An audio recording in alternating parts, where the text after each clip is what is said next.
இன்றே டவுன்லோட் செய்து உங்கள் ஃபேவரட் ஷோக்களை என்ஜாய் பண்ணுங்க. அவர் இப்ப எனக்கு புதுசா ஒரு ப்ராஜெக்ட் கொடுத்திருக்காரு.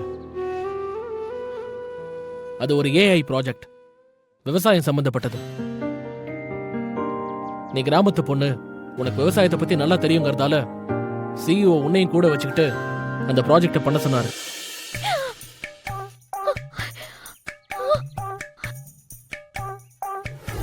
கட்டாயம் சொல்றமா, அவன் அந்த டெமோவை முடிக்கிறதுக்கு நீயும் அவனுக்கு ஹெல்ப் பண்ற மாதிரி இருக்கும்.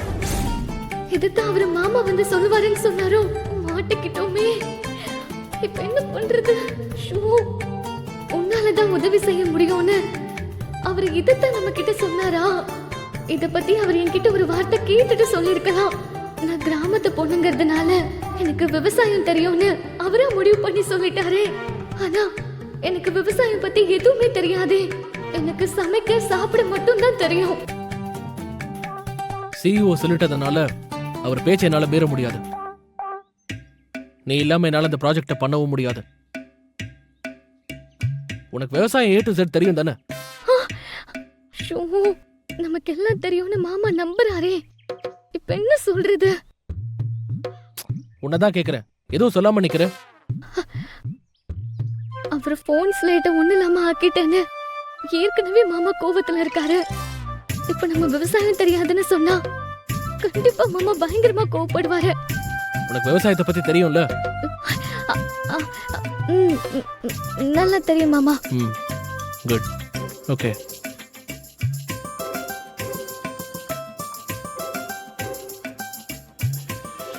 நீ சின்ன வயசுல இருந்தே என்ன காதலிக்கிற தானே? ஆமா மாமா. நம்ம காதலிக்கிறவங்க நல்லா இருக்கணும்னு நினைக்கிறதானே உண்மையான காதல்? ஆமா மாமா. நம்ம காதலிக்கிறவங்களுக்காக நம்ம எதையும் செய்யலாம்ல? ஆமா மாமா, எது வேணாலும் செய்யலாம். அப்ப எனக்காக ஒண்ணு பண்ணு. என்ன பண்ணணும்னு சொல்லுங்க மாமா, நான் உங்களுக்காக என் உயிரையே கொடுப்பேன். உன் உயிரெல்லாம் எனக்கு ஒண்ணு வேணாம். நான் உன்னை விட்டு பிரிஞ்சு போகணும். அதுக்கு ஹெல்ப் பண்ணணும்.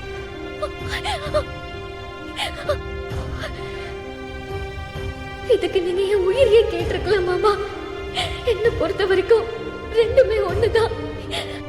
நீ என்ன உண்மையாவே காதலிக்கிறதா இருந்தா, நீ காதலிக்கிற நான் நல்லா இருக்கணும்னு நீ நினைச்சிருந்தீனா, நான் இந்த ப்ராஜெக்டை பண்றதுக்கு எனக்கு நீ ஹெல்ப் பண்ணணும். நான் இந்த ப்ராஜெக்டை சரியா பண்ணாதான் எனக்கு வேலை கிடைச்சு அமெரிக்கா போக முடியும். இதான் உங்க ஆசைனா நான் நிச்சயமா பண்றேன் மாமா.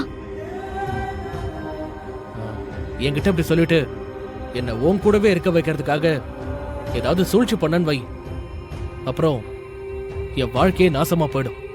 நான் அமெரிக்காவே போக முடியாது. அப்படிலாம் மட்டும் ஏதாவது நடந்துச்சு, அதுக்கப்புறம் உன்னை லைஃப் ஃபுல்லா மன்னிக்க மாட்டேன். உன் முகத்துல கூட முழிக்க மாட்டேன்.